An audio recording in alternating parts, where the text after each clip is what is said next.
Bonjour, je suis Mika Musungai, votre expert comptable. Je suis très content de vous rejoindre dans ce nouvel épisode de Booster votre entreprise. Tu te rends compte? Je dois 150 000 € à ma société. Quoi? 150 000 €? Mais c'est pas possible. J'en ai marre.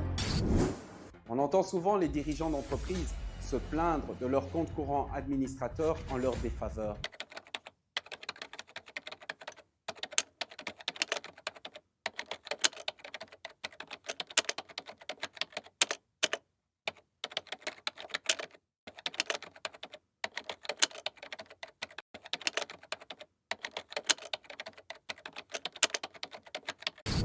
Quelles sont les bonnes pratiques à adopter afin d'éviter d'avoir un compte courant administrateur en défaveur du dirigeant d'entreprise?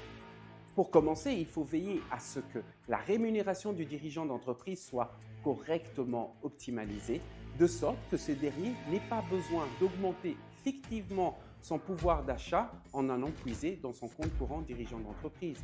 Ensuite, il faut veiller à ce que la comptabilité de la société soit correctement documentée, qu'il n'y ait aucun doute entre les transactions professionnelles et les transactions privées. Je dirais même qu'il ne peut pas avoir de transactions privées réalisées à partir du compte bancaire de la société.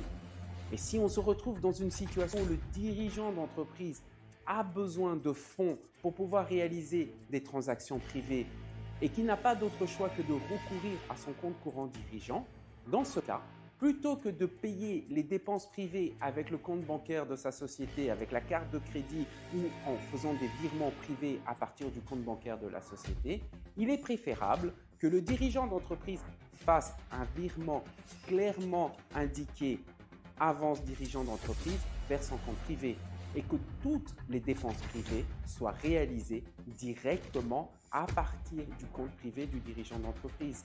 Ainsi, ça limite les zones d'ombre, les zones de doute où on ne sait pas si la transaction est privée ou professionnelle. Enfin, l'expert comptable doit avoir une bonne communication avec son client. Si il transmet régulièrement la liste des transactions pour lesquelles il a besoin d'informations et que son client y répond de façon proactive, on se retrouve dans une situation où il est impossible d'avoir des transactions non justifiées enregistrées en défaveur du compte courant du dirigeant d'entreprise.